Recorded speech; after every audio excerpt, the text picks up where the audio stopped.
Boa tarde, vamos fazer barulho, gente. Mais barulho, mais barulho, mais barulho, mais barulho. Isso é barulho, gente? Não, vamos de novo. Boa tarde, mais barulho. Casa lotada. Vocês são os heróis. Com essa chuva, sexta-feira estão aqui. Muito bom. Então, gente, eu estou muito feliz de estar aqui nessa edição da FLUP, né? Eu estou na FLUP desde o começo e é sempre uma alegria muito grande a gente poder compartilhar esses momentos de alegria, de festa, de comemoração, de celebração e de resistência. Lindaci também está desde a primeira FLUP, essa danada, baixinha, esse gigante da Rocinha. E a gente tem uma programação fantástica. Nós começamos bem e hoje vai ser um dia maravilhoso. Esse ano nós estamos homenageando a escritora Maria Firmina dos Reis. Foi uma escritora negra, maranhense, e a primeira mulher do Brasil e talvez da América Latina a escrever um livro. E essa mulher foi apagada. E a gente pode contribuir para que essa memória nunca morra. A Poeme-se fez uma camisa linda que está ali embaixo e vale a pena ter essa camisa. No primeiro dia da FLUP, nós tivemos um dos momentos mais emocionantes que eu já vi na FLUP. Isso porque, assim, eu já vi coisas demais aqui. Mas rolou um desfile, onde 12 estilistas fizeram criações homenageando as mães das crianças que foram assassinadas pela polícia do nosso estado. Eu nem preciso dizer que a maioria dessas crianças eram negras. E foi um momento, assim, raro de beleza, até porque a Hildegard Angel estava aqui e a mãe dela foi a Zuzu Angel, que teve uma boutique, era uma estilista famosíssima e teve seu filho assassinado pela ditadura. E nós estamos ainda vivendo esse genocídio do povo negro e principalmente dos jovens. E as criações desses estilistas estão expostas e eu estou aqui vestindo uma delas hoje, adorei. Tcharará. E vocês podem comprar essas peças. Toda a renda vai ser revertida para associações dessas mães das crianças vítimas dessa violência. Então, é super importante isso, porque vocês vão estar participando desse momento junto com a gente, dessa celebração e dessa resistência. Aqui vai rolar essa programação e lá no Museu da Manhã já está acontecendo a terceira edição do Slam Colegial e do Clube de Leitura no Museu da Manhã. Fizemos 2 percursos por 14 escolas públicas. Eu já fiz isso quando eu estava morando no Rio, era genial ir nas escolas. Quando eu chegava na Mangueira, era uma festa, era maravilhoso. E são escolas públicas do ensino médio, do que chamamos de Pequena África Ampliada, que foi da Mangueira até a Praça São Salvador. A primeira parada, que chamamos de Embaixada do Slam, foi para mostrar, na prática, como se dão essas batalhas poéticas. Na segunda parada, foi para promover as eliminatórias e escolher o representante de cada uma dessas escolas para o Slam e as 4 escolas finalistas do Clube de Leitura. E o Slam é um movimento, para quem não sabe, que está crescendo e democratizando e popularizando a poesia. É super legal, tá vendo o Slammer ali, que eu vi lá, conheci. Fala aí, Caia, levanta aí para neguinho te aplaudir. Esse cara é bom demais, é um talento. Cara, fiquei emocionadão com você. Muito bom o teu trabalho, muito bom mesmo.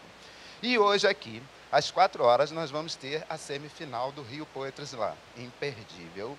Voltem. Às 6 horas, vamos ter uma mesa Sesc Rio. Nossos passos vêm de longe, com Djamila Ribeiro. Aplausos! Djamila! Tom Farias. Deixa eu falar, vocês aplaudem, né, gente? Tom Farias. Isso! Muito bom! Ungulane Bacacossa e também... Ai, adorei, foi espontâneo! E também às 6 horas, no Museu da Manhã, a final do FLUP Slam Colegial. Eu estou aqui, mas queria estar lá, né, gente? Vendo essa garotada nova, esses slammers aparecendo e mandando ver. Às 8 horas, nós vamos ter a semifinal do Rio Poetry Slam aqui. Às 10 da noite, vamos ter a semifinal do Slam BNDES lá na Rua da Lapa, 145. Então, programação para o dia todo e para o final de semana, não percam. Agora o momento mais esperado. As batalhas da poesia falada, mais conhecidas como slam poetry, têm se tornado cada vez mais populares nas periferias. Os slamers Maria Duda, poeta SK e Raya, que foram os 3 primeiros colocados no slam Pequena África da FLUP, discutem o cenário do slam no Brasil e no Rio de Janeiro, aqui na mesa. TV Globo, páginas reveladas. E, para mediar essa mesa, eu convido o ator, cenógrafo e bailarino Ailton Graça. Chega aí, Ailton! Aplausos! Bem-vindo.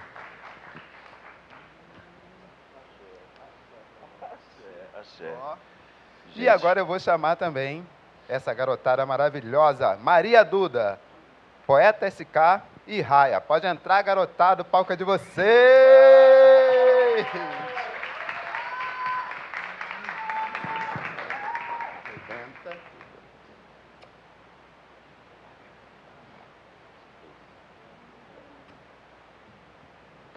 Bom, gente, deixa eu primeiro começar com uma saudação ao meu pai, Laroie, Laroie, Laroie a todos aqui presentes, né? Bom, eu comecei com essa saudação porque a gente está aqui quase que aquilombando, e aquilombar é necessário, principalmente nos tempos sombrios que estão vindo aí pela frente. É preciso que a gente se aquilombe cada vez mais, né? Boa tarde a todos, boa tarde a todas. Eu sou Ailton Graça, ator, bailarino, camelô, servente de pedreiro, engraxate, sobrevivente, fugindo da estatística, corpo negro político em movimento. Esse sou eu, esses somos nós. Né? E fugindo da estatística. Né? Eu estou muito feliz em participar com vocês, né, como mediador e trocador desse 6º ciclo de Páginas Reveladas, que é uma iniciativa da Diretoria de Responsabilidade Social da Globo, que tem como tema educação é nossa causa, é nosso compromisso. A mesa surgiu na Flip, já debateu música, poesia, prosa, roteiro de cinema, e pela primeira vez está acontecendo na Festa Literária da Periferia, e também é a primeira vez que nós temos aqui os nossos slamers, né? Os nossos convidados, eles fogem um pouco do contexto tradicional, né, do circuito tradicional, mas eles são vozes potentes que emergiram das periferias e ganharam espaço nas redes sociais. Eles são protagonistas, eu estou vendo aqui todos protagonistas, né, das suas próprias histórias. E eu vou começar com eles sobre a nova produção literária e o Poetry Slam, como foi dito aqui, e saber deles como é que está a cena aí, como é que está o movimento do Poetry Slam, dos slams que estão acontecendo aqui no Rio e no Brasil como um todo, né? Aqui nós temos, já foi chamado, mas vou falar aqui porque tinha um cronograma. A ganhadora da Batalha de Poesia tem 19 anos, ela mora em Cordovil, Maria Duda. Já realizou diversas apresentações desde o ano passado, quando começou a participar dos eventos. Ela também faz parte do coletivo Nós na Rua. Nós temos o Samuel, o SK, que eu estava confundindo, eu era de Samuca, o SK dele, porque o Samuca, e eu disse que o seu era o quê? A nova é S-King. Agora é S-King, tá bom? Porque ele reina, é isso aí. Né? Ele tem 20 anos, é morador de Guadalupe, estudante de Ciências Sociais na UFRJ, artista de rua, MC, compositor, e ele participa do coletivo Favela Tem Voz, que realiza intervenções poéticas e produção cultural aqui no Rio. Ele conquistou o 2º lugar na competição. E reforçando a expressiva presença feminina nos campeonatos, quem ficou com a 3ª posição foi a Rayane Proença, ela tem 20 anos, é estudante na URJ e também é grafiteira e dançarina. Rai, não é isso? Rai, né? Que tem tudo a ver com Yansan, né? Rai, isso aí. Né? E nós vamos partir agora para a primeira rodada. Eu não sei se todos vocês aqui sabem, mas o Poetry Slam surgiu nos Estados Unidos na década de 80, junto com outras expressões oriundas do movimento do hip-hop. A primeira versão brasileira foi criada há 10 anos, o Zona Autônoma da Palavra, e a precursora disso foi a atriz a apresentadora do Manos e Minas, a Roberta Estrela Dalva, né, que faz parte de um coletivo de teatro, junto com Eugênio, com Cláudia Shapira, com Lua.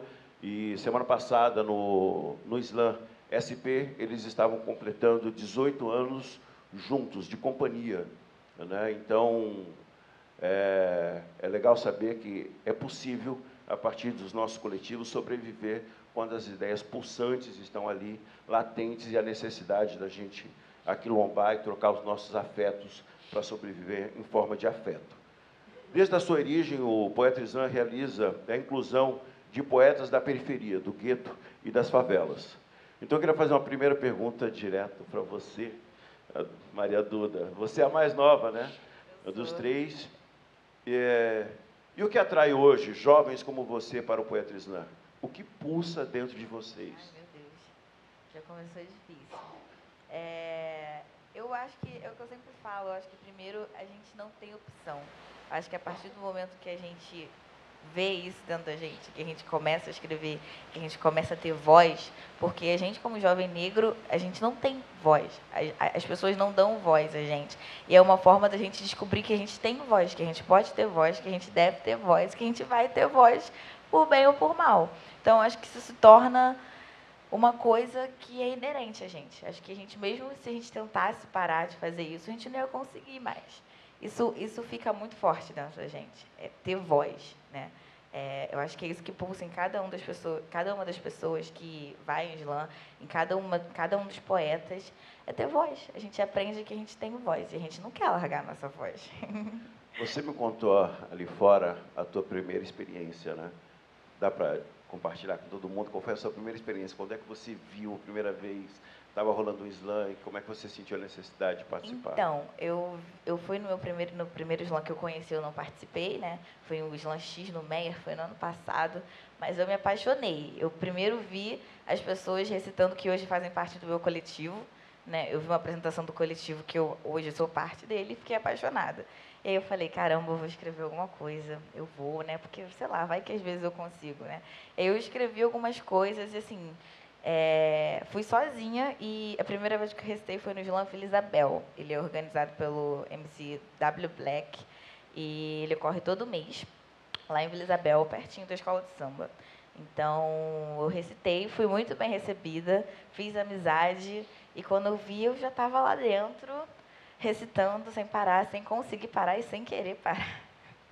Quem ganha com isso é a gente, é o movimento preto, é o movimento negro, tá? Obrigado.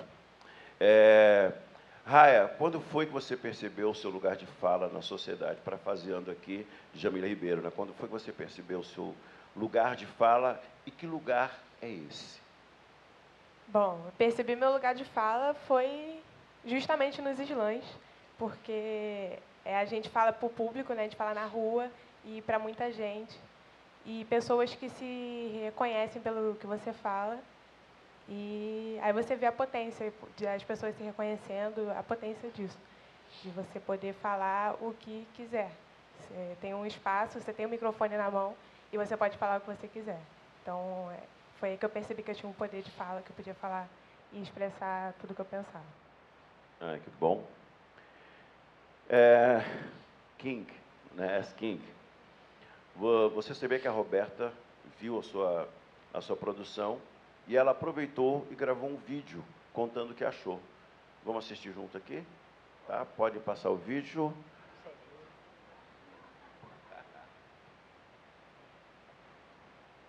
Queria dar um salve para o SK, né? Estou muito honrada de ter sido convidada aqui para falar umas palavras para ele. Eu já tive com ele aqui no Poesia Preta, né? Eu dei uma oficina e a gente fez uma reunião e pôde conversar um pouco sobre slam. E é muito bonito ver o engajamento, né? Sobretudo de pessoas tão jovens e tão compromissadas com o ideal, tão tentando buscar, tentando discutir, né? Ainda mais no momento que a gente vive político, essa força jovem e essa força que eu vi no poema dele, assim, que tem muito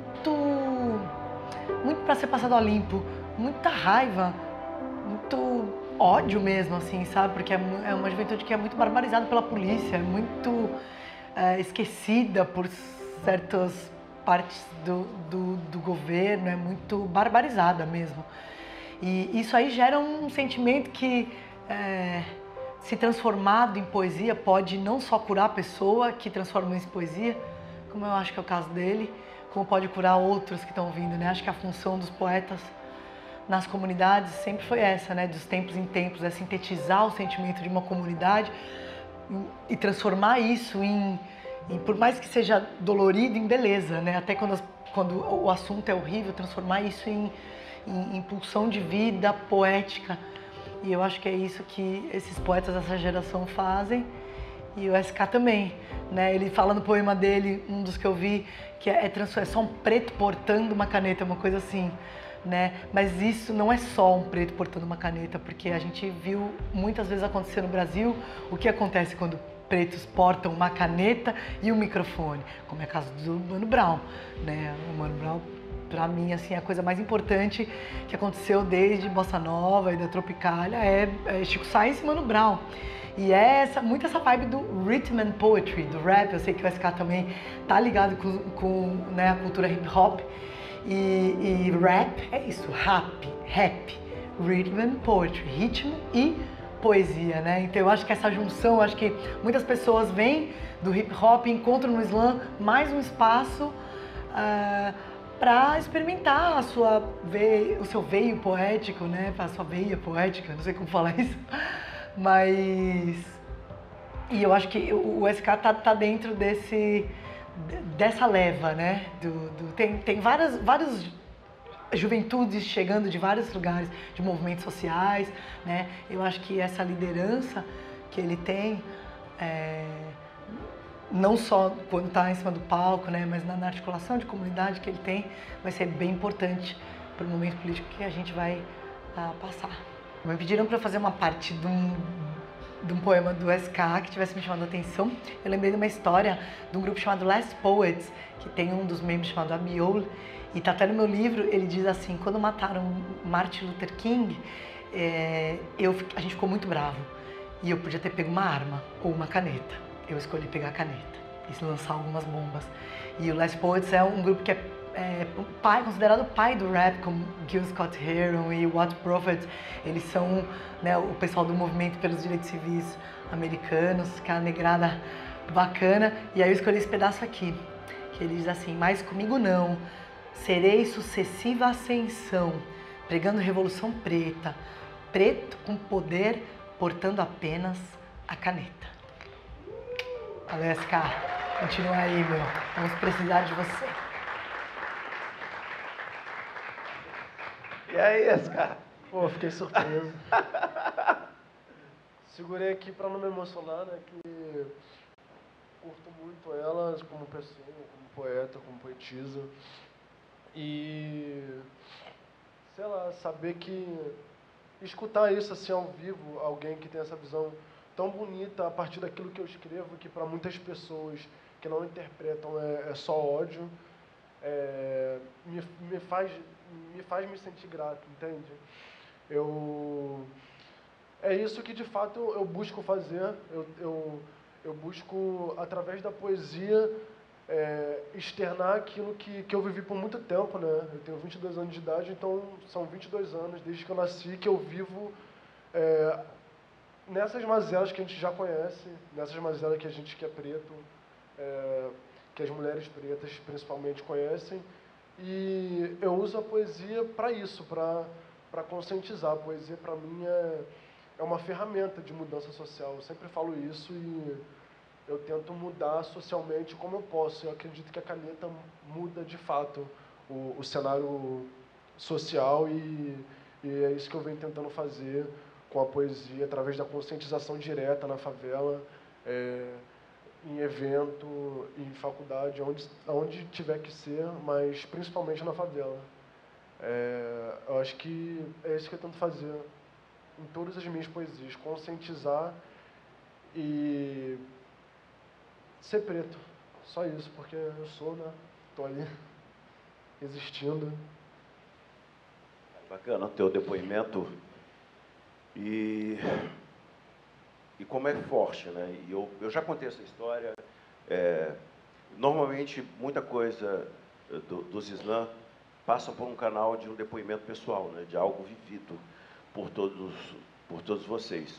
Eu não tenho nenhum talento para fazer slam como vocês, né, mas eu queria dar um depoimento aqui que é muito parecido com esse seu da caneta. Eu morava numa comunidade, né,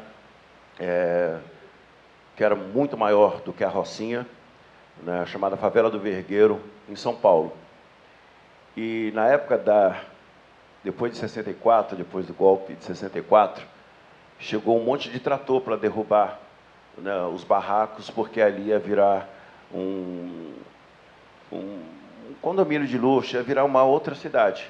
Então, eles iam empurrar a gente para mais distante ainda daquele lugar. E eu me lembro que quando o trator começou, eu era muito pequenininho, eu devia ter 6 para 7 anos, e o trator começou a derrubar tudo, e minha mãe abraçada no tanque, e meu pai com as nossas trouxas de roupa ao redor do corpo dele. E eu me lembro que minha mãe, chorando, me disse uma frase que nunca saiu da minha cabeça. Ela virou para mim e para o meu irmão e falou assim: eu vou dar uma arma para cada um de vocês. E é com essa arma que eu quero que vocês ganhem a vida e enfrentem o mundo. E naquele momento minha mãe me deu uma caneta. Eu falei: que isso, mãe? E essa é a arma? Ela falou: essa é a arma. Você vai escrever tudo que você vê na frente. Tudo você vai copiar, você vai desenhar, você vai ser alguém a partir da escrita. Né? E foi a arma que ela deu para mim e para o meu irmão. E aí ela perguntou para o meu irmão, virou e falou assim: você é administrador. E aí eu virei: eu vou ser carroceiro, né? Com aquela caneta na mão.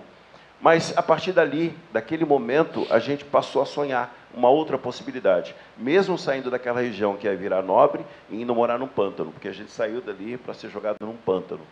E nesse pântano, eu posso dizer que meu irmão se tornou um grande administrador, e eu, sei lá, estou aí como artista, né, como ator, e eu vi outros colegas naquele pântano virando flor, tá? Se tornando flor. Naquele pântano nasce jardim. Então, obrigado a você por potencializar, né, por vocês potencializarem cada vez mais o slam, a escrita de vocês, a palavra de vocês, para nos favorecer, para nos enriquecer. E tem um trecho aqui que é assim: adeus, adeus, eu vou morrer, e deixo estes versos ao meu país. Se é que temos o direito de renascer, quero um lugar onde o preto é feliz. É um trecho do Sonhei de Carolina Maria de Jesus. Eu escolhi esses versos da escritora e poeta Carolina Maria de Jesus porque ela foi silenciada por muito tempo.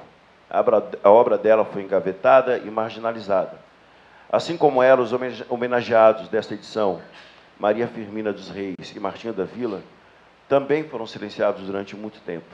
Décadas separam as gerações de vocês, mas parece que a temática não mudou muito, né? Eu queria pedir para você, SK, declamar um trecho do poema Camelô. Antes, então, vamos fazer assim, deixa ele se concentrar. Tem uma parada que acontece nos slam que eu gosto muito, é que quando eles falam slam, as pessoas falam RJ, né? Então, eu queria tentar aqui com vocês. Slam! Tá fraco, não fala não, não diz não. Vamos de novo. Slam! Então vamos para Flup. Então vamos Slam Flup, ok? Vamos. Então vamos nessa. Slam. Mais uma Slam.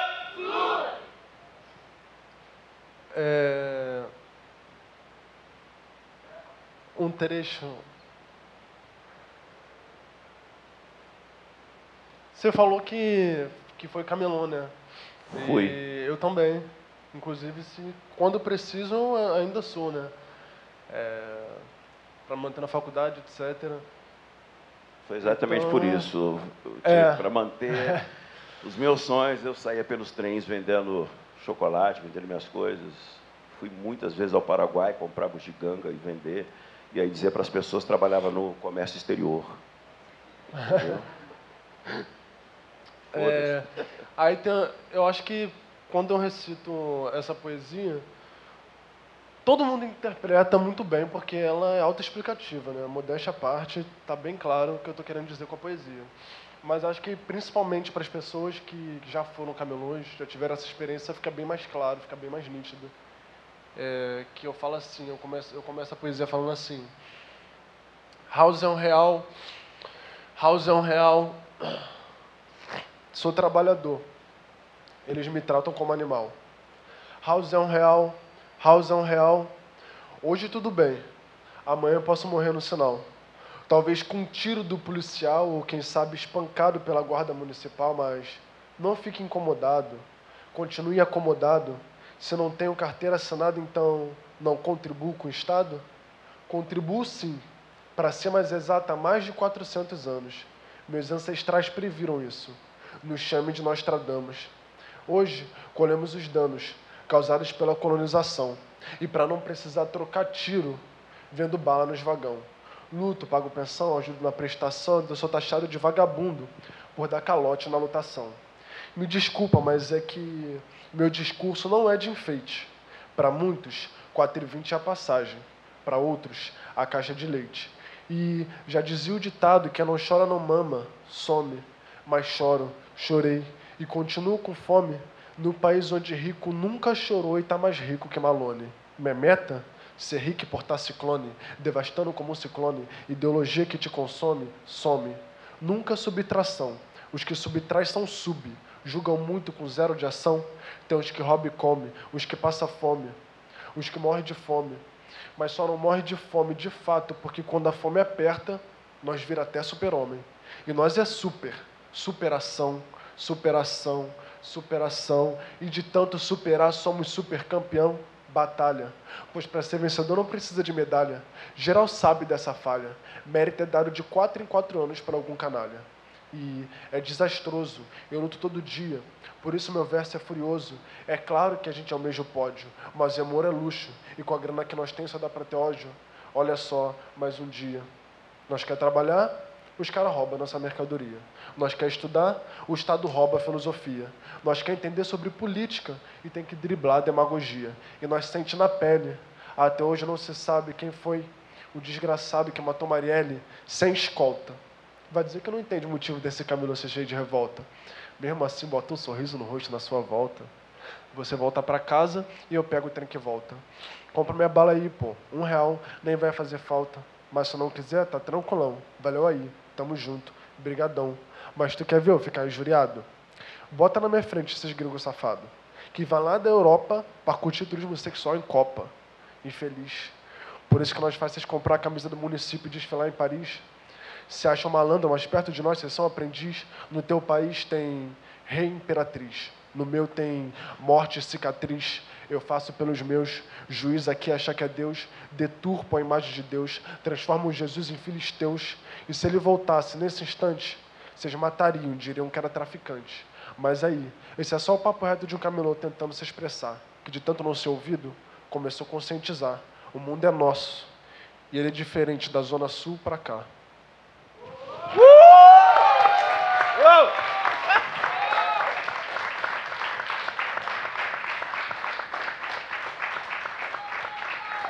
É potente, né? Meu Deus do céu. O mic na mão faz uma diferença muito grande, uma caneta. Pô, eu queria ser camelô assim, cara. Pô, ia me dar bem no trem. Ia tudo as balinhas, chocolate, que isso. E as palavras, essas palavras são potentes e têm um efeito muito grande. Como você mesmo disse, eu fui camelô, né? E é sobreviver, né? Dia após dia e fugir da estatística. Isso é que deixa eles dar puto da vida com a gente, porque a gente sobrevive. A vida não é fácil e, sobretudo, para os nossos corpos negros e políticos que estão em movimento o tempo todo.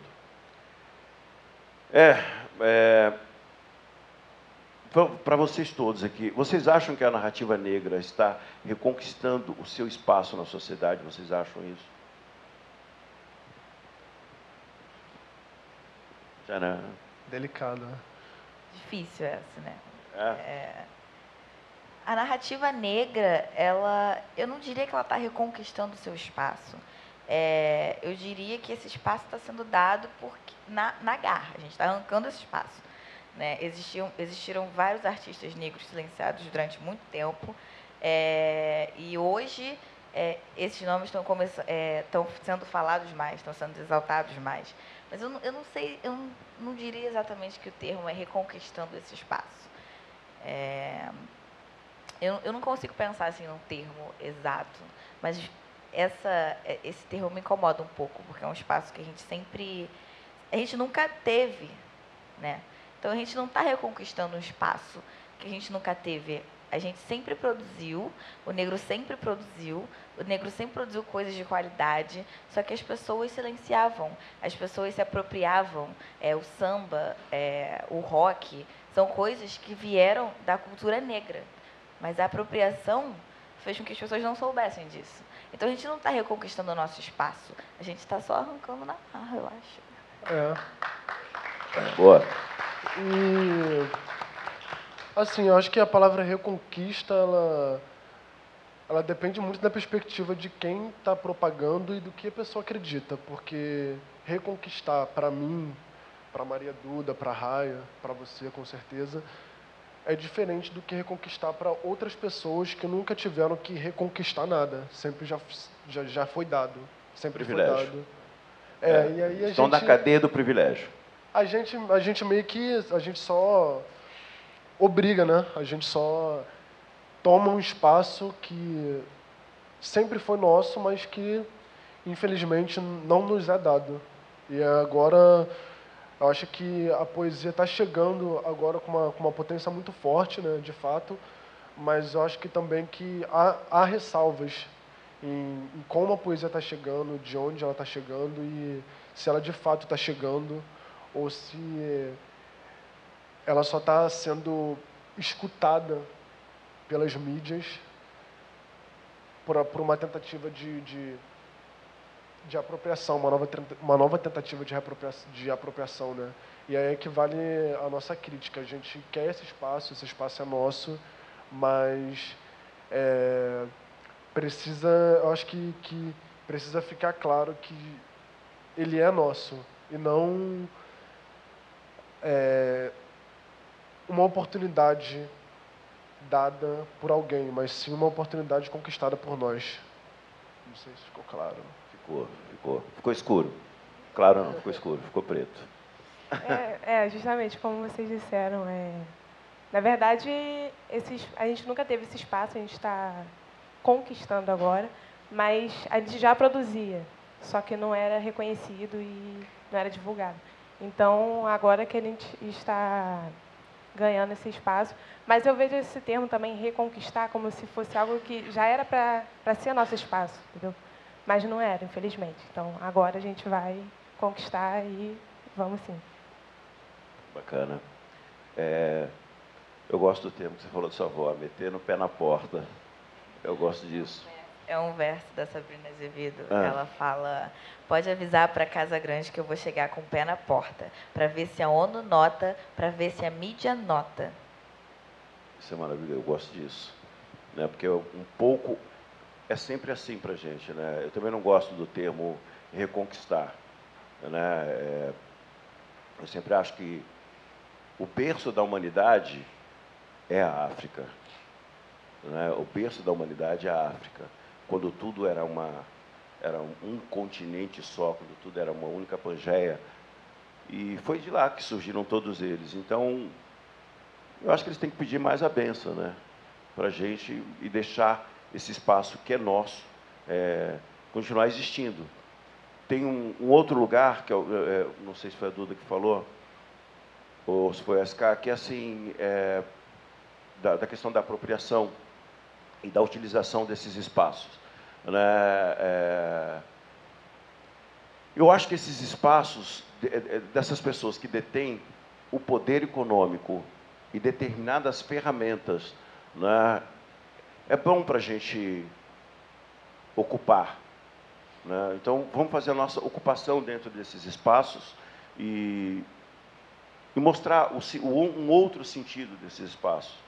A gente sabe que, em algum ponto, para eles é importante e tem toda uma visão mais econômica e dentro dessa estrutura do capital, para eles interessa. Mas para a gente interessa também a nossa narrativa. O que não dá para a gente às vezes, deixar que eles se apropriem da nossa linguagem. Eu estava conversando lá com vocês ali em cima, e para mim, assim, foi um grande momento o filme Pantera Negra. Ele aconteceu, é o filme mais visto da história, é o Pantera Negra, mas ele ainda é da Disney. Né? Ele ainda é da Disney. Então, se esses espaços estão existindo hoje, né, quando a gente vê o Slam em São Paulo sendo realizado no Sesc, bom, daqui a pouco todos os Sescs vão, né, bom, esse governo que está aí é capaz que a gente está tudo sendo posto a perder, todos os Sescs. Mas se esse espaço existe e ele está lá, mesmo que seja uma empresa privada, como essa que eu trabalho, eu quero meter o pé na porta. Eu vou meter o pé na porta e falar, tudo bem, gente, eu faço o trabalho de vocês, mas eu quero isso aqui. Eu quero estar fazendo isso aqui, eu quero fazer isso aqui. A gente precisa desse sentido, eu preciso desse sentido também para poder existir. Né? É um pouco isso. Né? E voltando para cá, gente, para o nosso tema, porque senão a gente vai, né, vai militando, né, o ativismo é muito forte. Aqui no centro do Rio fica o Cais do Valongo. É um sítio arqueológico que é patrimônio mundial da Unesco. E foi o principal porto de chegada do nosso povo, que foi sequestrado e escravizado para exercer o trabalho escravo aqui no Brasil. Né? Tem gente que, no entanto, diz que agora, principalmente nesses novos discursos, tem gente já dizendo que não existe racismo, e que nem existiu escravidão, e que não existe desigualdade social. Vai ser difícil. Então, os tempos sombrios estão vindo por aí. E o poema Navio Negreiro, da Maria Duda, fala um pouco sobre o assunto. Você pode declamar um pouquinho para a gente? Como é que é? Flup? Flup! Flup! Flup! Aí, com você. Vocês dizem, então, que o racismo não existe e com a escravidão ele ficou? Então vamos lá, rever os fatos, desconstruir esse mito fundador. Vocês dizem que a escravidão foi pacífica, que não teve resistência e que a abolição foi da modernidade. Consequência, não. Não foi Princesa Isabel, mas também não foi vontade norte-americana. Foi o medo que vocês estavam que o império fosse em cana, que a gente seguisse o exemplo do Haiti e que o império de vocês fosse cair.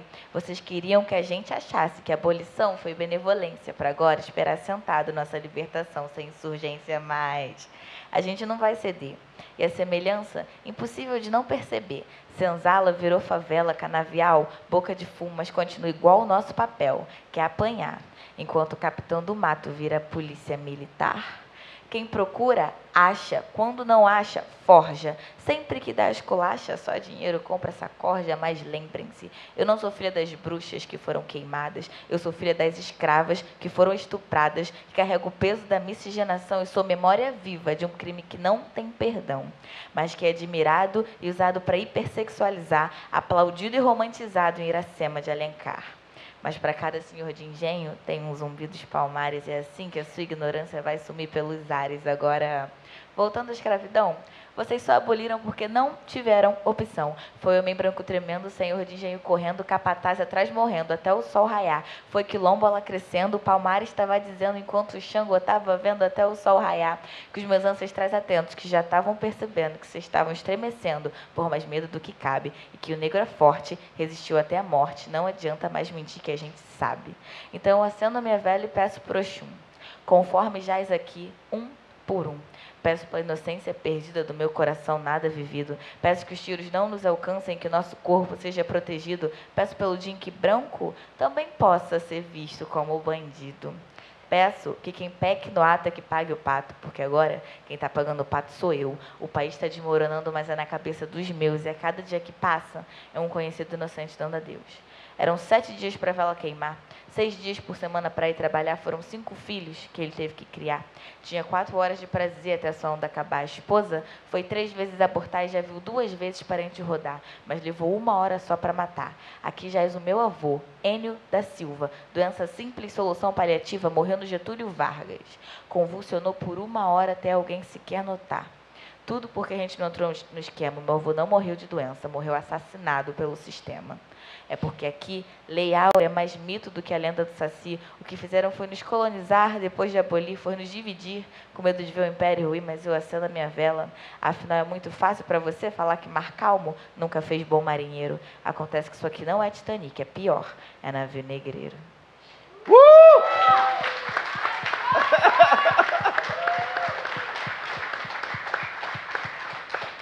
Gente, eu tô assustado com a idade deles, viu? Que isso, cara? Nossa. Potente. Ó. Emociona, viu? Obrigado. Obrigado mesmo. Estou aprendendo muita coisa aqui com vocês. Né? Vou ter uma pergunta para os três aqui. Levando em consideração, né, o momento político do país, vocês acreditam que os artistas periféricos podem ser silenciados ou não? Desejo boa sorte para quem tentar fazer isso. Eu gosto. A ameaça existe, né? Mas a gente já está nessa luta há muito tempo, né? Eu acho que o momento de agora, essa luta só vai ter que ficar mais espessa, ela só vai ter que ser mais exteriorizada. Mas essa luta sempre existiu, a gente sempre esteve resistindo e a gente vai continuar resistindo. Essa é a lei da natureza, né? Da nossa natureza.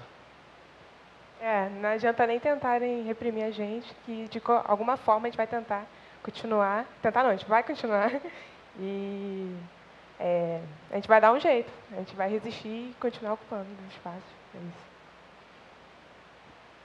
Gente, turma nova tem que ser recebida com o tapete vermelho, viu? Vocês são foda. Duda, você disse que a aluna Vitrolira era uma das suas referências. Ela é slammer lá do Recife. Uma das vantagens que nós temos da internet é essa, né, de poder potencializar e criar essa conexão direta com quem está lá. E nós gravamos com ela e ela contou o que achou dos seus poemas. Vamos dar uma olhada no vídeo?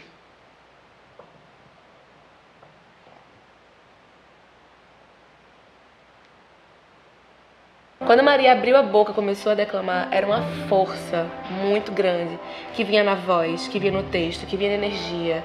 E assim, eu enxerguei nela, de fato, uma força que vibrava muito, não só enquanto palavra que ela estava ali pronunciando, mas vibrava nas pessoas que estavam ali também.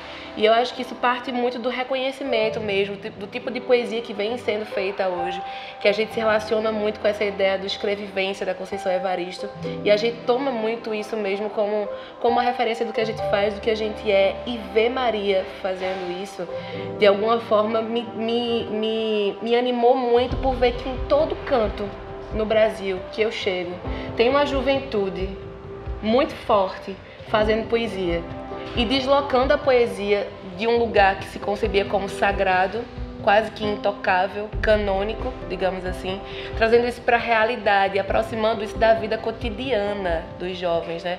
Maria tem 19 anos. Né? E aí você chegar nos lugares pelo Brasil todo e ver que o movimento do Islã está fazendo com que a poesia se reacenda em todos os lugares, inclusive na periferia e na boca dos jovens, e com palavras de tanta consciência, de tanto poder, de tanta força, inclusive enquanto conhecimento, enquanto história, enquanto energia, enquanto verdade sua, sabe? Isso é muito poderoso, e Maria é essa pessoa que representa aqui também esse poder dessa palavra, dessa juventude carioca. E aí, quando eu comecei a sair para os lugares e vi o movimento do Islã, eu percebi o quanto a performance ela tem sido cada vez mais valorizada. Porque em vez de a gente ter apenas um texto num papel que está esperando pelo leitor para ter sentido, ter significação, na hora que a pessoa se propõe a dizer o texto e a performar esse texto, não está só dizendo, está interpretando e dando já um sentido com o seu próprio corpo, com a sua entonação de voz, com a sua expressão facial. Então tudo isso na verdade compõe a poesia para a construção do sentido, né? Então na hora que você vai dizer a poesia, é mais do que o texto. A poesia no seu sentido mais amplo, o conjunto de tudo.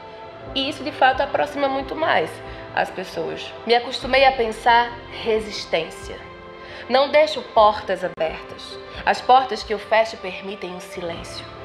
E só o silêncio me permite ouvir minha consciência e, muito cansada pela luta, arrumo os pratos, talheres, monto a mesa.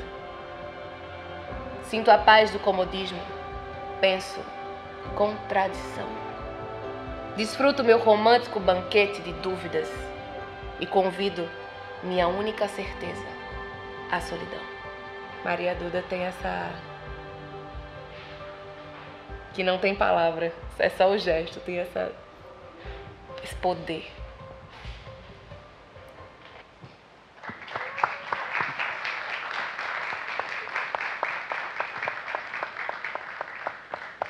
E aí, Duda, comenta aí o vídeo. Ai, gente, vocês querem acabar comigo. Ela veio... Eu nem sabia que ela tinha acesso a esse poema, que ela tinha visto esse poema. Ela veio durante o circuito Poesia Preta, né? E aí eu me apaixonei por ela, né, gente? Ela tem uma energia, uma luz, uma simpatia, um sotaque maravilhoso. E eu fiquei, gente... E aí eu ganhei o livro dela. O Júlio comprou pra mim o livro dela. Agradeço. E aí eu li várias vezes, 500 milhões de vezes. E eu fiquei cada vez mais apaixonada, né? E ver ela falando isso, eu fico, ai meu Deus. Eu acho muito engraçado como as pessoas falam da minha performance, mas eu não lembro de nenhuma das minhas performances. Eu não lembro. Eu saio do palco, eu pergunto para as pessoas, eu esqueci disso, eu falei isso. Mas eu não lembro. E aí eu fico com medo, assim, sabe, de ter esquecido alguma coisa, ou de ter feito alguma coisa errada, porque eu tento lembrar e eu não lembro. Isso me deixa até meio agoniada, mas aí eu vejo essas coisas e fico, eu devo estar fazendo certo. Tem semelhança entre vocês na performance, na maneira, na narrativa? Eu acho que a nossa escrita é um pouco diferente, mas a nossa força é a mesma. A gente é movida pela mesma coisa, pelas mesmas coisas, pelos mesmos ideais. Eu acho que isso reflete muito na nossa performance, na força da nossa performance. Ontem mesmo ela participou do Slam BNDES. Minto, ontem não, ontem fui eu. Ontem de ontem ela participou do Slam BNDES. E eu fiquei, e você sentia que todo mundo estava olhando para ela. E teve uma parte que ela saiu do palco, e na poesia dela ela fala abram alas para a mulher negra. E a gente não tinha ação a não ser sair da frente dela para ela fazer o que ela quisesse. E aonde ela quisesse. Ali ela dominava todos nós abriríamos alas para ela seguir até onde ela quisesse. Então, assim, ouvir ela falando isso é uma sensação muito indescritível. Bonito. As mulheres têm bastante força, né, no Poetry Slam. E o tema feminismo é bastante recorrente, né? A Raya, você fala de violência contra a mulher e também fala sobre maternidade no poema Fio Chiu. Você pode dizer pra gente algum desses versos? Posso, claro. Peraí, que eu gosto disso aqui. Flup! Flup! Flup!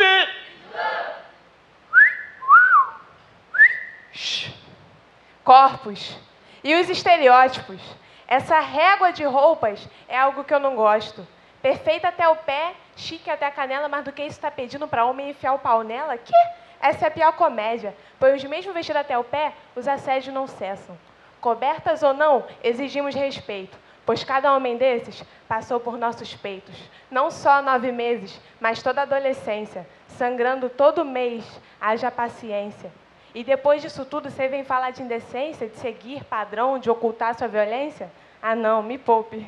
Gosto de conforto, é questão de consciência, não aturo desaforo. Vou me portar como quiser, é meu direito de mulher. Vocês gostam de liberdade? Nós também, sabe como é?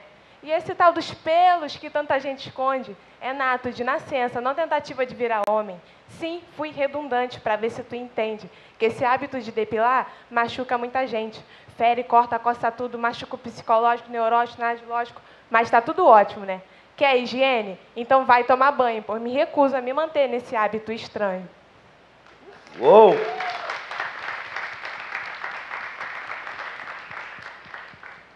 Você tem ideia que seus versos causam embrulho no estômago de quem se reconhece nessa situação, né? De que forma o feminismo negro se faz ainda mais importante no Islã?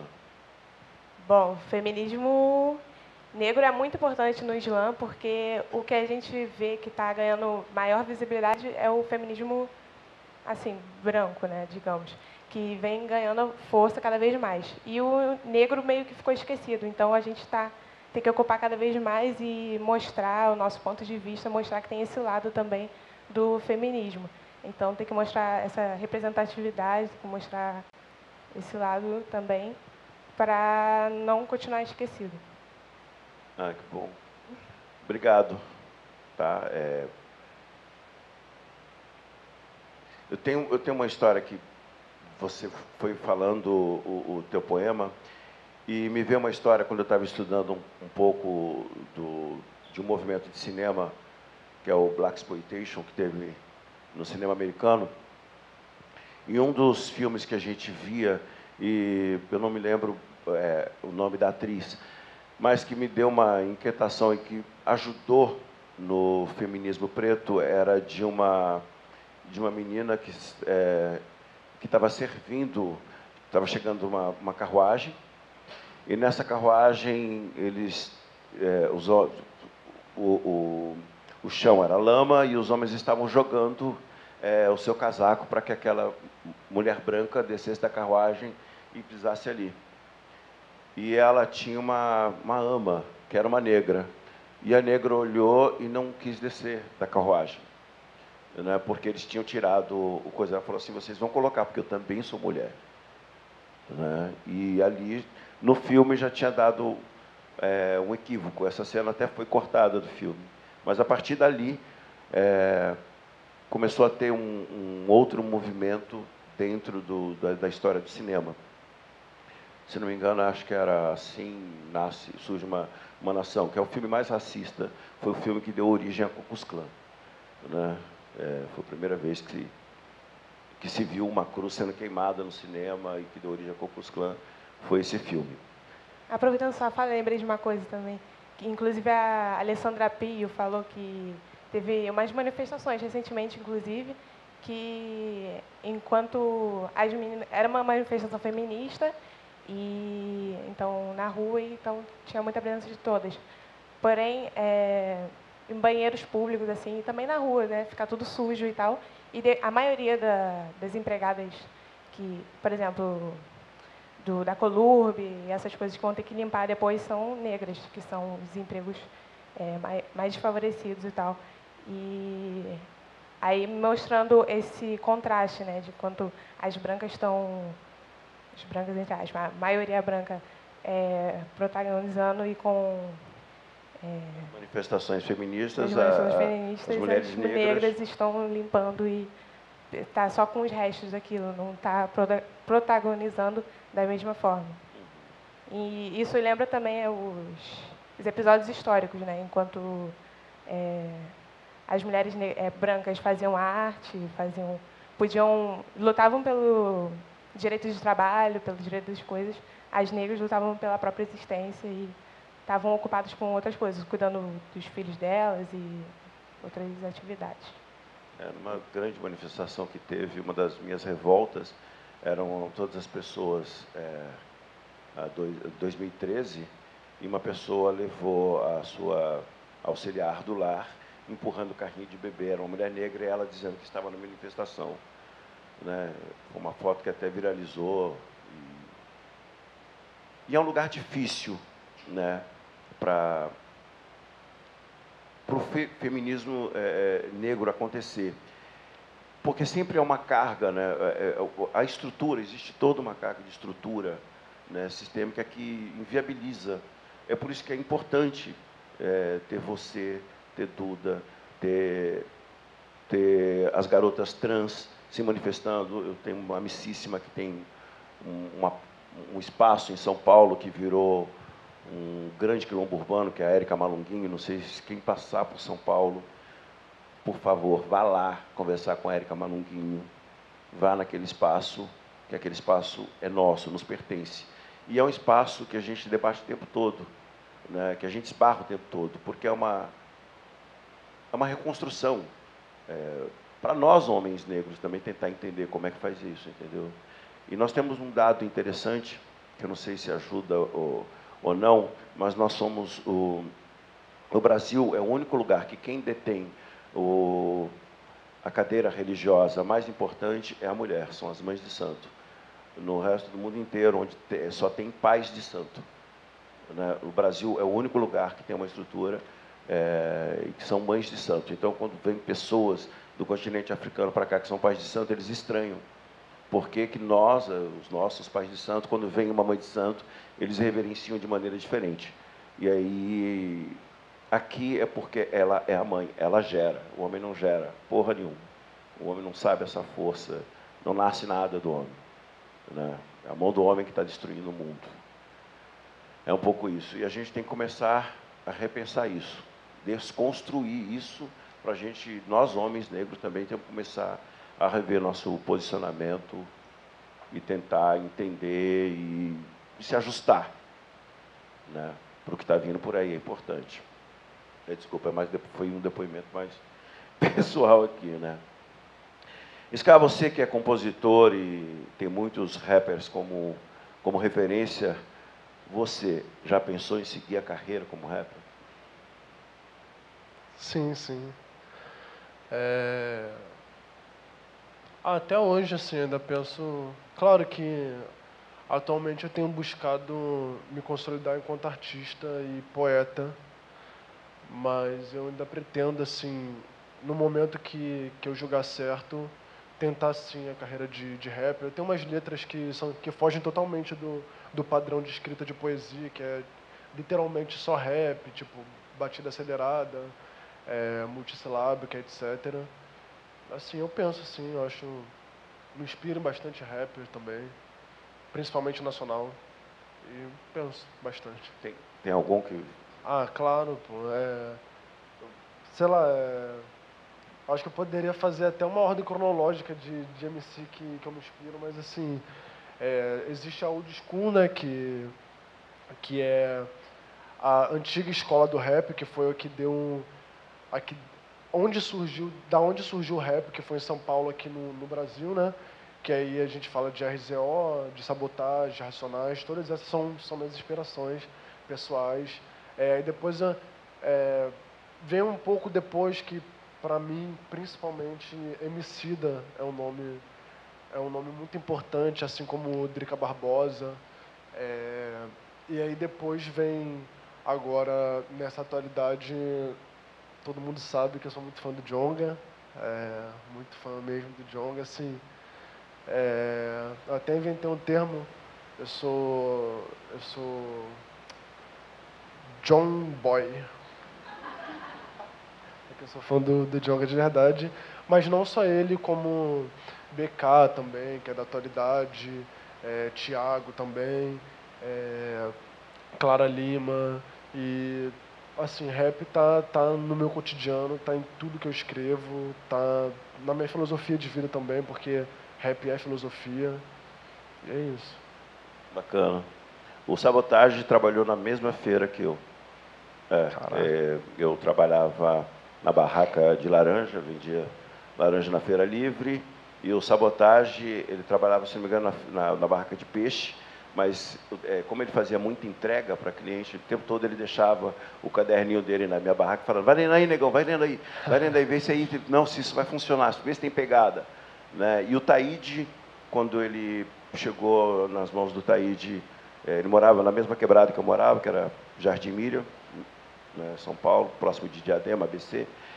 E o Taíde chegou na minha casa com o livrinho, a gente colou um monte de papelão, foi para o Colégio Sampaio Dória com um monte de talco, uma blusa da Adidas, para a gente poder aprender a fazer os movimentos. E a gente começou a fazer alguns movimentos, falei, Taíde, está tudo legal, estou sujando a minha roupa, não é isso que eu quero fazer outro tipo de dança, né, e eu quero ser ator.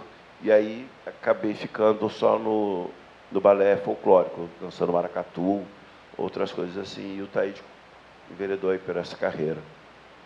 E eu gosto sempre de citar, quando você cita Sabotagem, para mim é uma emoção muito grande, porque ele era muito diferente.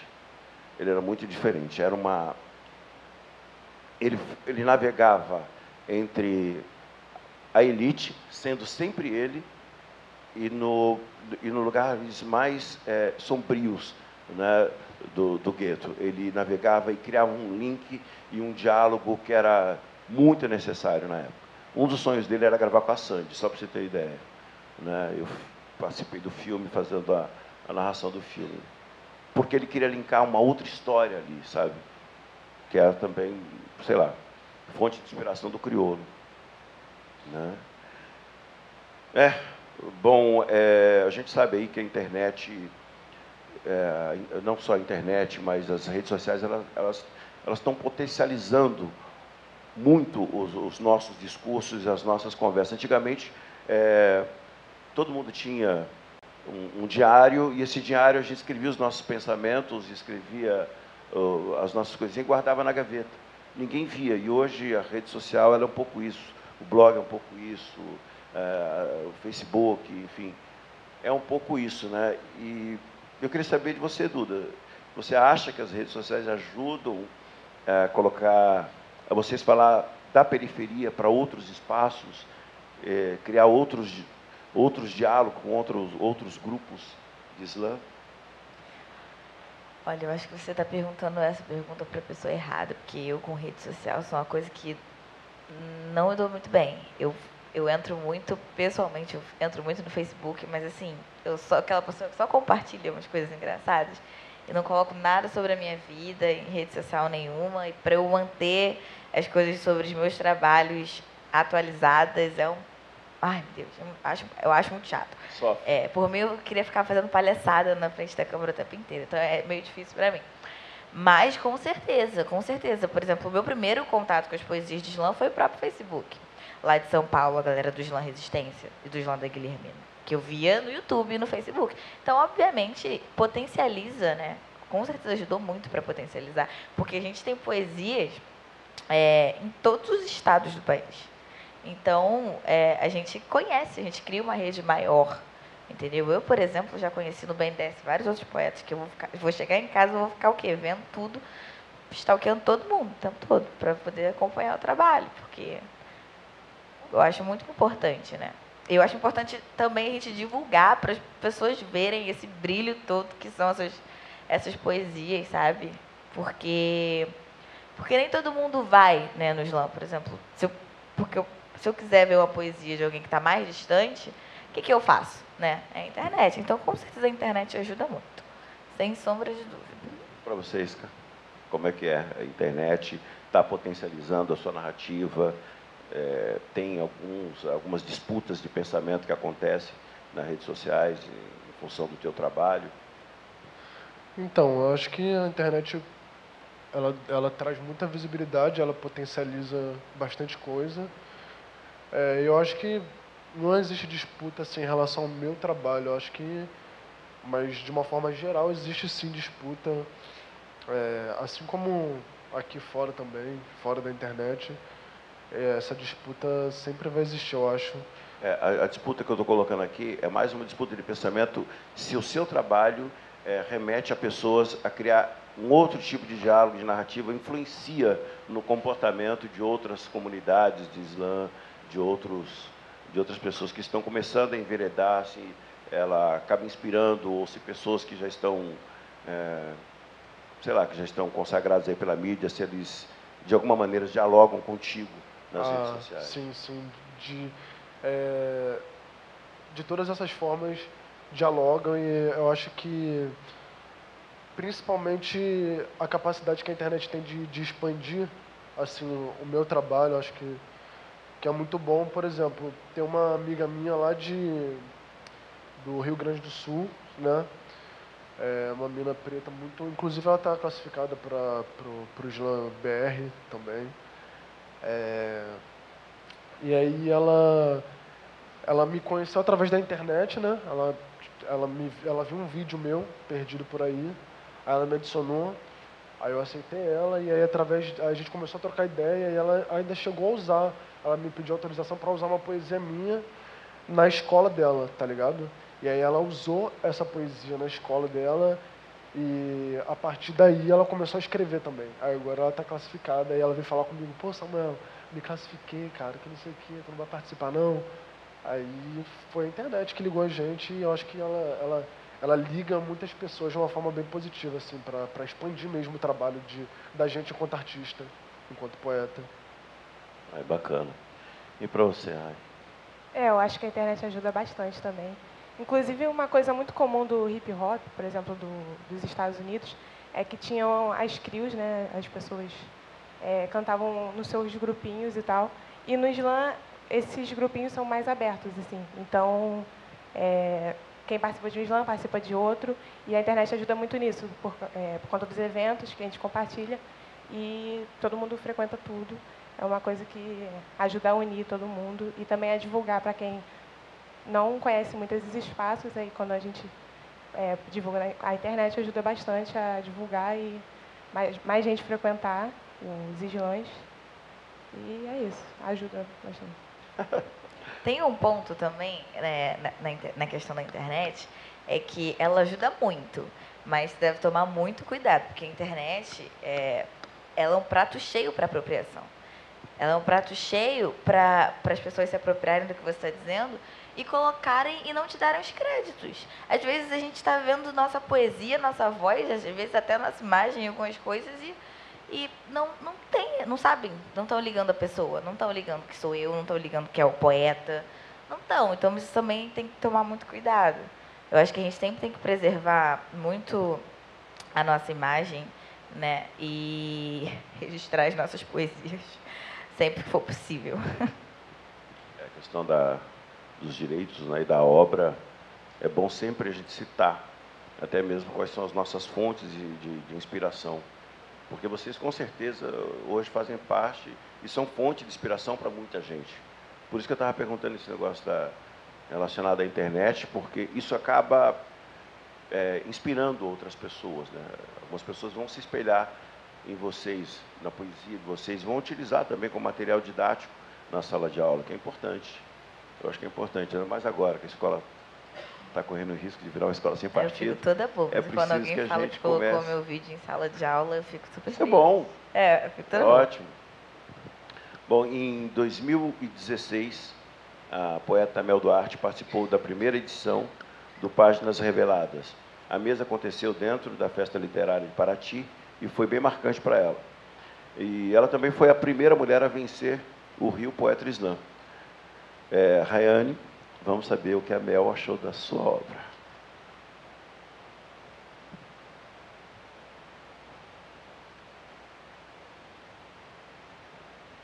Eu acho o trabalho da Raya muito bacana, principalmente porque ela é uma garota jovem, preta, periférica e que manda a sua verdade. Uma das coisas que eu acho mais importantes do movimento do slam é que a gente tem um espaço de fala e um espaço de escuta.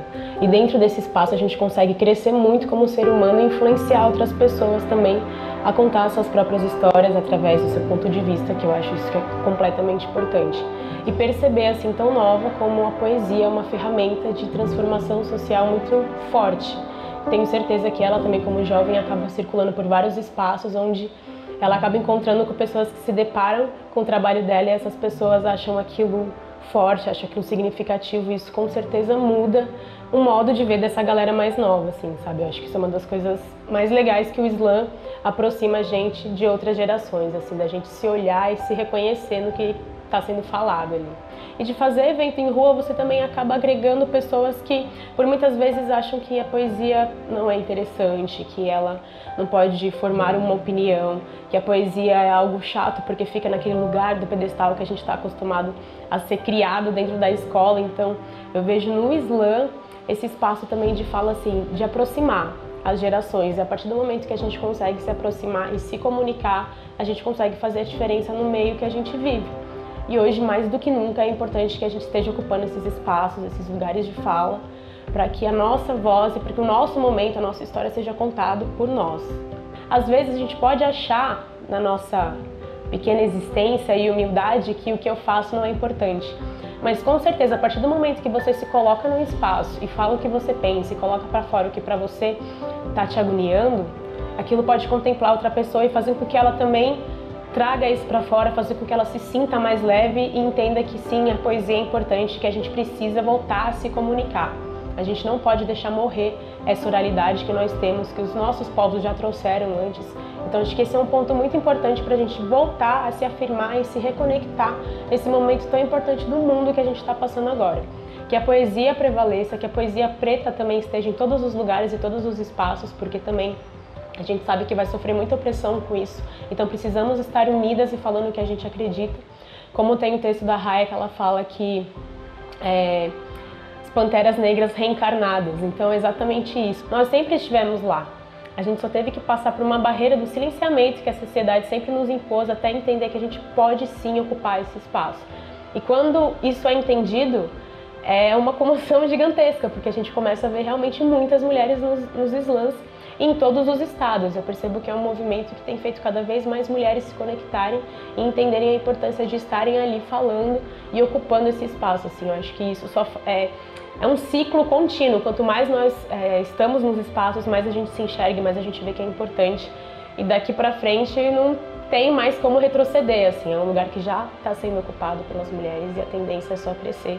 E cada vez mais a gente descobrir mais mulheres na literatura, na poesia, na oralidade, que fazem toda a diferença para contar a história do nosso país agora.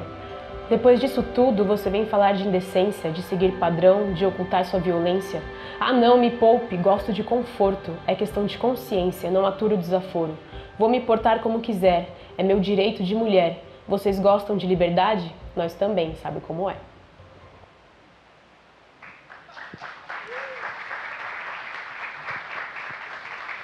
Gente. E aí, Raya? Nossa, muita coisa, calma. Nem esperava que ela fosse falar. Então, ela disse que quando a gente vai nos espaços, a gente influencia outras pessoas também a se inspirarem. E eu acredito nisso. E ela falou, inclusive, pessoas mais novas, mas eu vejo também pessoas mais velhas, inclusive, da mesma idade. Tipo, amigas e pessoas que estão ali no nosso ciclo de amizades ou próximas mesmo, que está frequentando o slam, algo assim. E começa a escrever, né? Ou na verdade já escrevia, mas começa a recitar depois que vai nos slams e vai nesses espaços, que vê, ela faz isso, acho que vou tentar também. Aí a gente vai também ajudando, vai, mana, vai, e dá certo. Cada vez mais mulheres ocupando esses espaços e é isso. Bárbara. Bom, o legal é que você falou que, assim, vocês são jovens, mas vocês estão recebendo gente bem, né? Eu tenho lá os meus 54 anos, se um dia quiser participar de um slam, Com você certeza. vem receber. É porque eu acho que isso é bom. É bom. Tem um lugar que eu frequento muito em São Paulo, que é o Capão Redondo, terra do Mano Brown, do pessoal do Rosana Bronx. E lá tem alguns encontros de poetas que estão acima dos 50 anos, né, que são mulheres que estão fazendo outros trabalhos, não é slam, mas é um encontro de poetas. Então, são pessoas que escrevem, que têm o seu linguajar próprio, que vão e que escrevem, às vezes, elas têm uma forma só de diário, de como foi no ônibus, de como foi chegar em casa, né, e encontrar com o filho, encontrar com o marido, encontrar com a casa, se reencontrar com esse lar, com aquela comunidade. E é bastante interessante também a gente começar a inserir nesse contexto todo, né, pessoas os nossos griots aí que têm mais experiência junto com esses novos griots que são vocês na cena. Eu acho importante. Pensando nisso, tem uma pergunta aqui que é longa, né, que eu queria, na verdade, eu tinha pensado depois que eu vi o vídeo da Maria Duda, mas eu quero compartilhar com vocês todos, né? É que todos vocês são bastante aplaudidos na apresentação de vocês, na performance que vocês acabam fazendo, né? Quando participa do slam, quando vocês estão no slam, vocês são tomados por uma carga de emoção. E como é que é isso? O que acontece com cada um de vocês na hora que vocês estão com o mic na mão, a plateia toda silenciosa, ouvindo vocês? Como é que é isso? Nossa, não sei nem explicar, porque acho que é uma energia, assim, tá todo mundo prestando atenção, sabe? A atenção é tudo. Então, são pessoas dispostas a ouvir e, assim, abertas. Isso nossa, aí a gente fica contagiado, tipo, não sei explicar. Mas dá uma motivação, assim, e é isso. Scar. Eu acho que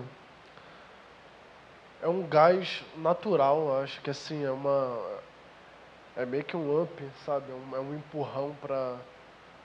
Porque, pelo menos pra mim, às vezes sei lá, eu já saí de casa, sabe, frustrado por N motivos e falei, não, eu vou pra esse slam porque eu quero ir, não tem mais nada pra fazer, o texto tá em dia, então eu vou pra esse slam. Aí, chegar lá, sabe, de uma forma, com humor de uma forma, e receber aquela energia, porque de fato é uma energia, sabe? Se todo mundo que está aqui começa, se a gente decide fazer um slam agora e todo mundo começa a gritar, sabe? O SK vai apresentar, e aí slam, sabe? Aquela força, você sentir que todas as pessoas que estão ao redor querem escutar o que você está ali para falar, eu acho que é o mais legal, é o mais maneiro. E assim, acrescenta muito na hora, assim, dá uma força real para recitar. Eu até recito com mais vontade, real. Nem preciso do mic. Como a Raya falou, eu não sei explicar, mas no meu caso eu acho que não é um jeito de falar, porque eu realmente não sei. Parece que eu sumo, parece que todo mundo que está na minha frente some. Quando eu me entrego para uma performance, parece que todo mundo está na minha frente some, parece que eu vou para outro lugar e quando eu acabo eu volto. E aí eu volto assim, meio... Eu vejo palmas, assim, umas notas, mas eu não pego as notas, eu não pego nada. Eu levo um tempinho para voltar para o lugar que eu tô, sabe? É estranho, mas é uma sensação boa depois que eu volto, né? Assim, eu vejo que as pessoas gostaram, que as pessoas vieram falar comigo. Isso é muito bom, né? Saber que você está tipo, tocando as pessoas. Dá um sentido para o que a gente está fazendo. Bom, eu tinha elaborado uma outra pergunta aqui, mas eu acho que a pergunta, ela ficou um pouco confusa para onde eu queria levar.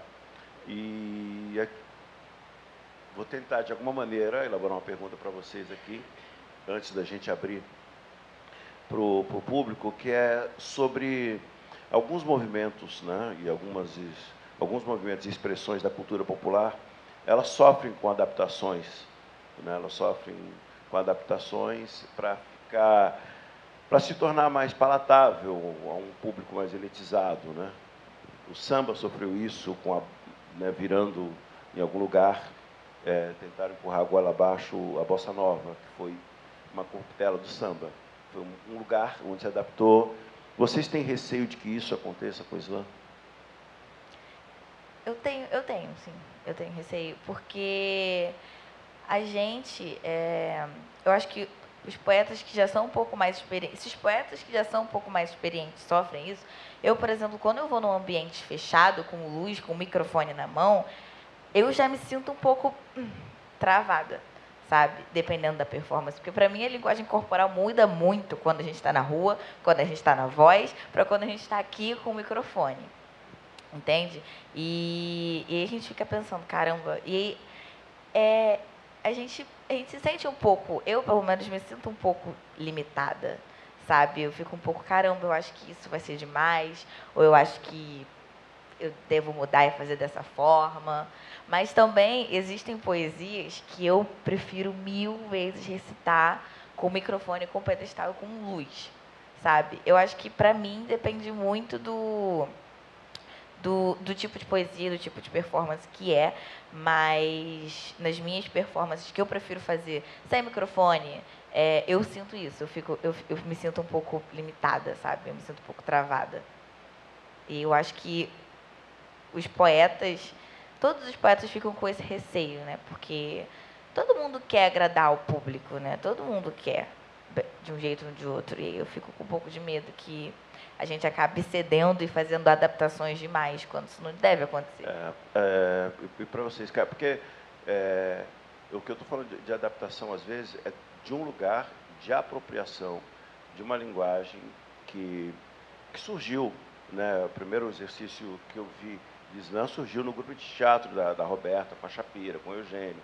Então tinha luz, tinha toda uma coisa ali, mas o teatro, o teatro que eles fazem e que eu admiro demais, ainda é um teatro que está se utilizando das nossas linguagens da maneira nossa para contar as nossas histórias, dentro das nossas narrativas, dentro das nossas necessidades.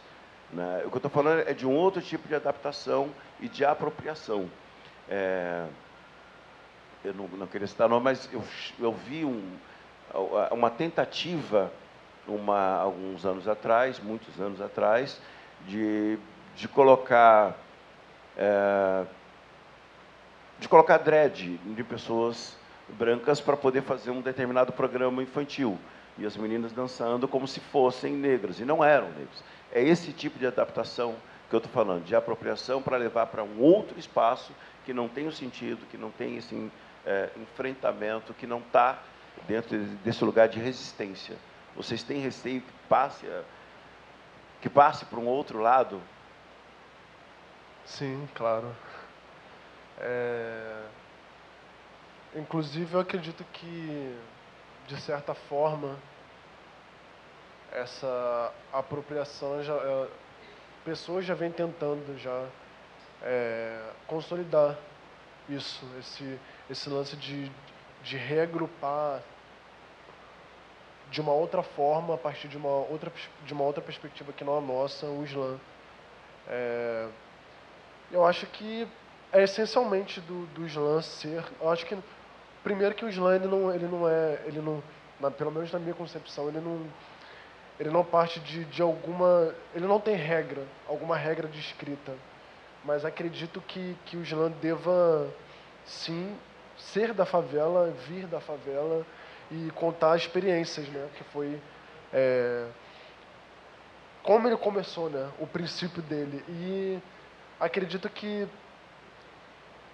essa nova perspectiva, esse novo reagrupamento é preocupante, sim, até numa questão de perda de identidade, sabe? Porque eu, SK, não gostaria de me deparar com o Islã em alguma instituição privada dito por pessoas brancas que não viveram nada daquilo que estão falando. Se a gente quiser fazer um sarau, tudo bem. Aí canta os poemas, sabe? Que a gente já está acostumado e etc. Mas acredito que não se escreve aquilo que não vive. E acho que quando pessoas tentam escrever aquilo que não vivem, é quando se torna uma apropriação. Ou quando tenta ressignificar algo que essencialmente é de um lugar. E eu tenho receio disso e luto para que isso não aconteça. Que se os espaços vão ser ocupados, se eles têm que ser ocupados, que eles sejam ocupados por nós. Valeu. Tem muito diálogo entre os grupos, todos espalhados pelo Brasil, de Islã. Como é que é esse diálogo? E se vocês esbarram nesse tipo de estética, né, que pode, uma hora, acabar sendo imposta. Vocês dialogam sobre isso, né? Os grupos de Islã espalhados pelo Brasil, vocês têm esse diálogo? Eu não tenho tanto contato, na verdade, com esses outros tipos de Islã, então não sei exatamente sobre como as pessoas veem esse tema. Mas, assim, o que eu vejo por aqui mesmo é que a gente tem esse receio, sim, porque, na verdade, se for apropriado, vai se transformar em outra coisa, né? Então, tipo, vai ser outra coisa. Os islãs vão continuar acontecendo e as pessoas que se apropriarem vão estar fazendo outra coisa lá, que é triste de ver, não sei nem dizer o que vai acontecer. Mas,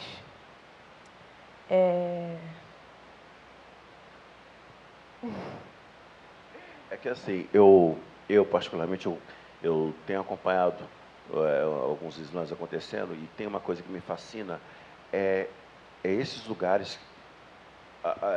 Eu vi um teu que foi em cima de uma laje, se não me engano. Islã Laje, sim. Entendeu? Isso para mim foi máximo. Eu falei, caramba, por que eu não fui nesse da laje? Já vi no metrô, já vi caminhando pelas ruas, em becos, vielas. Existe um monte de lugar, assim também como eu vi no teatro.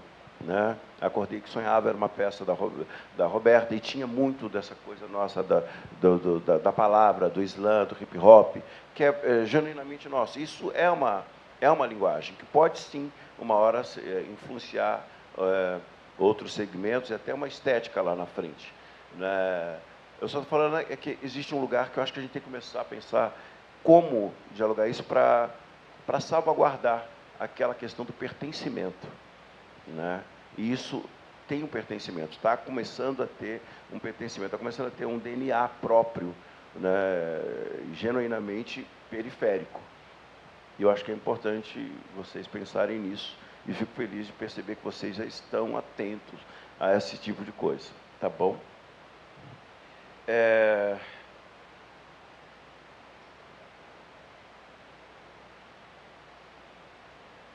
Que outras competições, né? Vocês só participaram da competição aqui no Rio ou vocês já tiveram o prazer de participar de competição em outros estados fora do Rio? Eu nunca saí do Rio para competir, pelo menos. Não, mas pretendo. Só aqui? Só aqui. Também só competi no Rio de Janeiro. Todos os lugares do Rio, mas no Rio. Eu queria pedir a vocês, permissão a vocês, e levar o microfone para as pessoas. Olha, está dizendo que tem que encerrar. Deixa eu fazer 3 perguntas, então, porque eu me empolguei, queria deixar o Mike passear um pouquinho só, para ver se alguém tem alguma pergunta para fazer.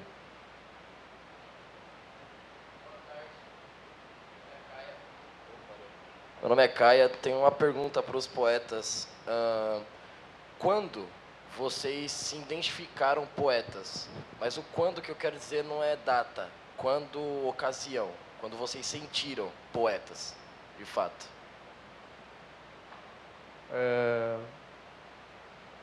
Acho que vocês também têm resposta, né? Mas, pelo menos eu SK, eu me identifiquei poeta quando eu percebi que o que eu escrevia era poesia. Porque eu escrevia, né? Mas eu não sabia que era poesia, porque a gente meio que é limitado, né? A gente é limitado a partir das preconcepções dadas socialmente do que é a poesia. E aí a gente acaba inviabilizando a nossa própria escrita a partir dessas preconcepções que são dadas, né? Mas quando eu percebi que o que eu escrevi era poesia, foi quando eu percebi que eu era um poeta. Aí eu falei, eu sou um poeta, então é isso. Eu acho que eu percebi que eu era poeta bem antes de conhecer a poesia marginal, inclusive. Eu acho que eu sempre soube que eu era poeta.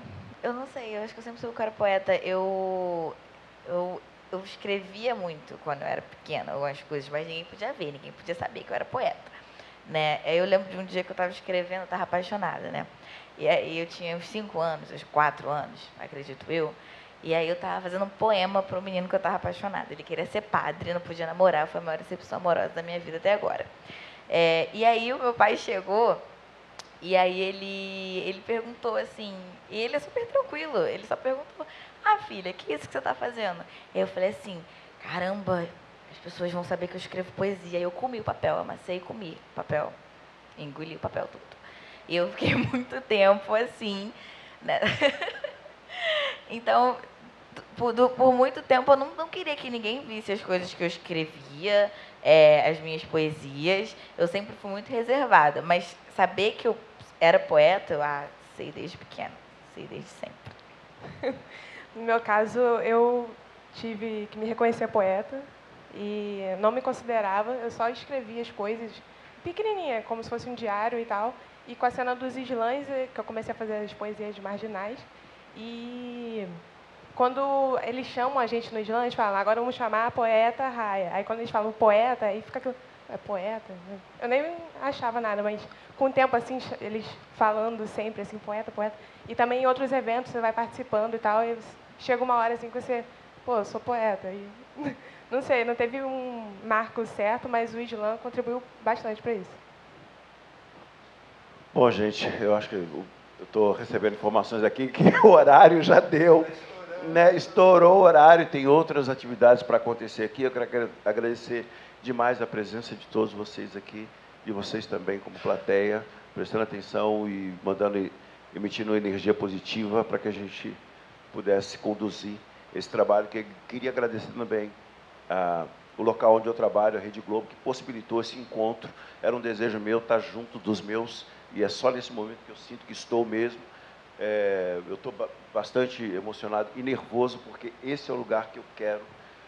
Essa é a minha proposta para casa, é fazer parte sempre desses espaços, desse diálogo com os meus, trocando.